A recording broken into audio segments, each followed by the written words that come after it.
As I stepped out the stage door, the glow from the casino was lighting up the desert, and the door swung open and the people came out, and the sound of money, laughs, music poured past them as if there was just too much hilarity inside to stay bottled up. It was out of my way, but I felt like walking through there for the sheer joy of knowing I could. The deputy sheriff standing just inside gave me a big, "Hiya, Sam." I waved and kept moving through all the action. I passed a wall of slot machines, the dice tables, blackjack. "Hiya, Sam." Swing and show, Sammy. "Here, make room for Sam." "No, like, man, thanks, not tonight, man. Can you dig? I got to run into LA. I'll catch you, like, tomorrow, man."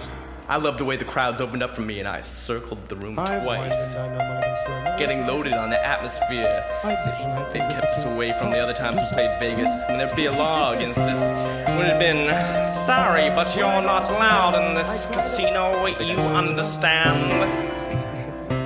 While the other acts had laughs and gambled, we went back to the colored side of town and we understood. But now we didn't have to understand. The joy of it swept through me every time I walked through that door. Two of the chorus chicks were standing at the roulette table, waved, and made room for me between them. I had no desire to gamble, but people were gathering around to watch my action. I dropped 5 $100 bills on the table. Like, man, can you put it on the red dot, man? Like the one that's red, please, alright? An excited murmuring rose around me. Sammy Davis. He's Sammy. Sammy Davis. The chicks were grinning, digging my big-time move, man. The dealer spun the wheel. I shook my fist at him. "Man, if you yell black at me, there's going to be a race riot, man. Can you dig that?" He got a laugh. I lit a cigarette and I took the first drag, and the ball clicked into the red 6. The dealer matched my money with a huge stack of old chips and pushed it all back to me. I split my winnings, slid one pile of each to the girls, playing it Cary Grant on the French Riviera style. With a little bow and said, "Thank you for bringing me good luck, ladies." I turned around and rode away on their gasps. Walking along the corridor to my room, I intensified the satisfaction, the bittersweet of contrast, concentrating on the emotionless faces, remembering the matter-of-fact voice. "You can't stay here. You'll have to find a boarding house in the, other side of town." Now they wanted us enough, so they were breaking their rules. We were bigger than Jim Crow. They were paying us $7,500 a week. Best money we'd ever made. But that was the least of the payoff.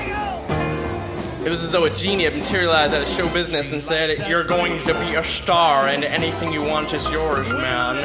Like, you're as good as Joe Schmo." And he handed us a solid gold key to every door that had ever been slammed in our faces.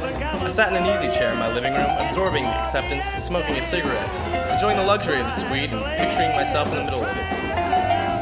I showered and called room service for a hamburger. There was a knock at my door. One of the chorus kids was standing there wearing a skin-tight blue jeans, if you know what I mean. I laughed. "They've got crazy room service here, man." She laughed too. She didn't understand the joke, but she laughed anyway. That was the part of it, man. When you're making it, you get laughs with a "Good morning, chickie baby." Charlie was waiting in the car in the front of the hotel. "Baby man, like, you can drive the first half of the drive there while I'll catch a few hours of sleep, man." I climbed in the back seat, got comfortable, and the car rolled down the strip toward the highway. I saw the big neon sign flashing my name across the desert. I could smell the brand new leather as I rested my face against it and kissed that expensive seat with all the love I had for everything it represented. I was glad to take over the driving. Nobody's invented the booze that will give you the kick like the first few times you drive your first Cadillac convertible. I pulled onto the highway and let the car swallow up the road. The sun was coming over the mountains, and I saw the night leaving, the day growing bigger, brighter every moment. It was one of those magnificent mornings when you can only remember the good things as always. Nothing as bad as ever happened. I would like to was do this actively medley of aware songs. that This first one. the edge of the window was exactly right for my height, for my left elbow. My fingers filled perfectly into the ridges around the steering wheel, and the clear desert air was streaming in through the window as it was wrapping around my face like some gorgeous swinging chick giving me a facial. I turned on the radio and filled the car with music, and I heard my own voice singing, "Hey there." Oh God, what are the odds against turning a radio on and it's the exact station for the exact moment when the disc jockey's playing your first hit?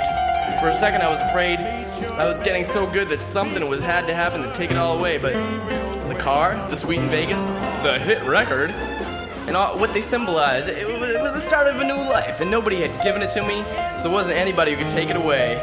It all come from show business, and as long as God let me keep my talent, it would keep on coming. We were building any day, and any day now we'd break wide open, and I'd be a star, a real goddamn star. And nobody could ever again tell me, "Here, this is your corner of the world, stay there." And that would be it, man. That would be goddamn it. We were on a double-lane highway, the two cars going each way. A green car passed me, the first I'd seen in 10 minutes. At another time, I might have raced it, but I didn't need that jazz anymore. I was on my way to record my first movie soundtrack. It wasn't really being in pictures, but it was closer than I'd ever gotten before. I visualized myself driving through the Universal Studios in my own Cadillac convertible. The guard was tipping his hat. "Good morning, Mr. Davis. They're waiting for you on soundstage number 1. The green car was slowing down, but it wasn't pulling over. To the right, they had to stop for a flat or something. They were pulling over to the left. I knew there were women in it because I noticed their hats. Oops. Stay away from them, man. I moved into the right lane as fast as I could, but as I started moving into it, not all the way. She was straddling the two lanes. Now what the hell is she trying to do? Oh, she's trying to make a U-turn on the Parkway? Or is she? Why else would she be slowing down? She must have missed her turn off. Well, go on, baby. If you're gonna do it, then do it. I got all the way over to the right and gave her the room she needed, but she didn't move. She stayed in the middle. A little to the left, a little to the right. Now it looked like she wanted to stop. Make up your mind, lady. She cut a sharp to the left, hooking and making a wide U-turn, then stopped, stretch out across both lanes like a roadblock. I had no choice but to use the oncoming lane to swing around her. I started to make my move, but suddenly several cars were coming toward me. I was boxed in. I hit my brakes. Only a second ago she had seemed a mile away. I was jamming on the brakes with all my strength and pulling back on the wheel as though hoping I could pull the car to the side with my two hands. I knew I was going to hit her. I cut the wheel as hard as I could. I tore the real fender, broken wheels, and brought electricity! Grinding, steel twisting, glass shattering, noise screamed all around me. I had no control. I was just there, totally consumed by it, unable to believe I was really in an automobile accident. I saw the impact spin her car completely around and hurl it out of sight. Then my forehead slammed against my steering wheel. As I felt pain, I saw my hand moving. I was stunned by the knowledge that I was still alive. I heard Charlie moaning in the back. Thank God he was alive too. I felt blood running down my face and into my eyes like it had a couple times in the army when I'd been hit over the head. But I could hardly see. But I knew I'd be okay as soon as the blood cleared away. I was afraid to see what happened to Charlie. When I turned around, he was trying to get up off the floor. Like, Charlie, man, like, are you okay? I opened my door and got out to help him, reached in the back seat and took a hold of his arm. When he stood up, I could see his jaw hanging loose and blood coming out of his mouth. Oh God, like, Charlie, man, I'm very sorry about this. Please forgive me, man. I'm sorry, man. Cars were stopping, the people were running out of the diner and gas station. Someone said, "It's Sammy Davis." I started up the road to see what had happened to the women, but a soldier stopped me. "They're all right over there. Better get you to hospital." "I'm okay, my friend's hurt." I pulled the soldier over to Charlie. He had both of his hands in his mouth and blood was pouring through his fingers. I put my arm around him. "It's going to be all right, man. Don't worry. It will be okay." He looked up and made horrible choking sounds, trying to speak. He pointed to my face, closed his eyes and moaned. I reached up. As I ran my hand over my cheek, I felt my eye hanging there by a string. Frantically, I tried to stuff it back in, like if I could do that, it would stay there and nobody would know. It would be as though nothing had happened. The ground went out from under me and I was on my knees. "Don't let me go blind. please, God, dude, don't take it all away. People were picking me up and carrying me and putting me somewhere, but I couldn't see. I couldn't move. I was half awake, half asleep, hanging somewhere between the past and the future.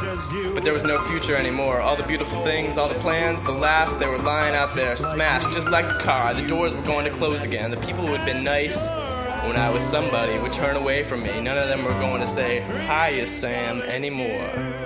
I heard a siren. There was movement under me. I knew I was in an ambulance.